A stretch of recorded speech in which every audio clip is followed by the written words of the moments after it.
पुणे येथील Jahangir wellness centre ही प्रतिबंधात्मक आरोग्यसेवेमध्ये AI आधारित भावनिक मूल्यांकनाची औपचारिकरित्या सांगड घालणारी जगातील पहिली आरोग्य संस्था ठरली आहे. निहिलेंट यांनी तयार केलेल्या इमोस्केप या वैद्यकीय श्रेणीतील इमोशन AI प्लॅटफॉर्मसोबत भागीदारी करून त्यांनी हे साध्य केले आहे. इमोस्केपच्या समावेशामुळे जहांगीर वेलनेस सेंटरला भेट देणाऱ्या प्रत्येक व्यक्तीला आता नॉन इन्व्हेन्सिव्ह भावनिक स्कॅनची सुविधा उपलब्ध झाली आहे. भावनिक भावनांचे म्हणजेच रौद्र, भयानक, हास्य, शृंगार, अद्भुत, बिभत्स, शांत, वीर आणि करुण या नवरसांचे मूल्यांकन या माध्यमातून करता येणार आहे. What we've been talking about, everyone is, it's the buzzword right now in the world, the big AI revolution or the crash, whatever you want to call it, is coming. We don't know what the answer is going to be to AI. I don't think anyone who does or claims to is telling the truth or they know what they're talking about. But rather than thinking about AI as the future, and why I like Emoscape, and I'll get a few reasons why I do, it's because we're not talking about the future, we're talking about what Emoscape is doing today with AI. It's not about some theoretical thing that's going to happen in the future. It's stuff that we're doing today. And that is why we were so keen to partner up with Emoscape to have something like that available to people today in the AI space that can be incorporated in their overall wellness as we see it.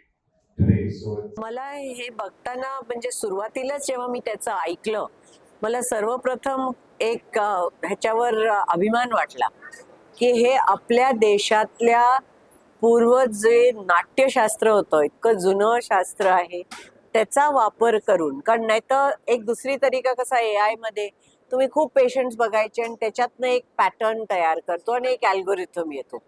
पण तसं न करता ह्यांचं जे, आणि मी पंतप्रधानाच्या scientific technical innovation काउन्सिलवर member आहे, तर त्यामुळे सगळीकडे असं सायंटिफिक दृष्टिकोनातनंच बघते. तर मला हे जे आवडलं ह्याच्यात की त्यांनी एन्शंट नॉलेज, आता इंडियन नॉलेज सिस्टमवर आपण गर्व करतो, आणि त्याचं नाट्यशास्त्र वापरून त्यांनी ट्रेंड आर्टिस्ट आणि ॲक्टर्स यांच्या ह्याच्यावरनं जवळजवळ 75 पॉइंट्स, आणि सिम्पल आपण लक्ष म्हणजे म्हणतात ना, you can read the face, चेहरा बघून आपल्याला माणसं ओळखू येतात, पण आपण चेहऱ्यामध्ये लपवू शकतो.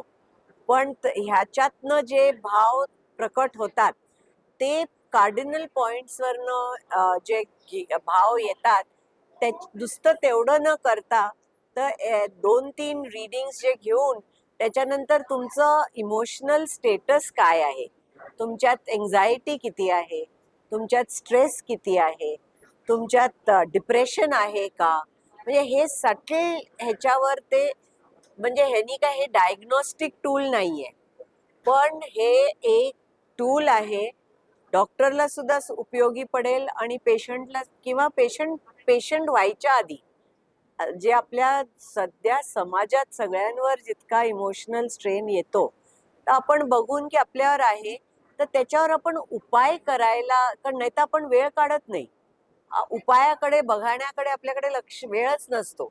पण ही समजा आपण टेस्ट केली आणि लक्षात आलं की आपल्यात हे आहे, तर आपण त्याच्यावर काहीतरी करूया. आणि सिंपल गोष्टी जसं योग केलं किंवा मेडिटेशन, माइंडफुलनेस, ह्या गोष्टींनी जे आपलं फायदा होतो ते जर आपल्याला आधीच कळलं तर त्याचा खूप गुण चांगला होईल. कारण आता नाही तर भारतात आपल्याला काळजी लागली आहे की सगळ्यांना हायपरटेन्शन, डायबिटीज, वयाच्या 35-40 वर्षावर हार्ट अटॅक होत आहेत. तर हे ह्याच्या सगळ्यावर एक इमोशनल स्ट्रेसचा फार मोठा वाटा आहे, आणि तो आपण जर लवकर पकडून त्याच्यावर आपण उपाय केला तर लोक जास्त वेलनेसकडे येतील आणि स्वस्थ होतील. ते ह्याची ही कल्पना मला फार आवडली.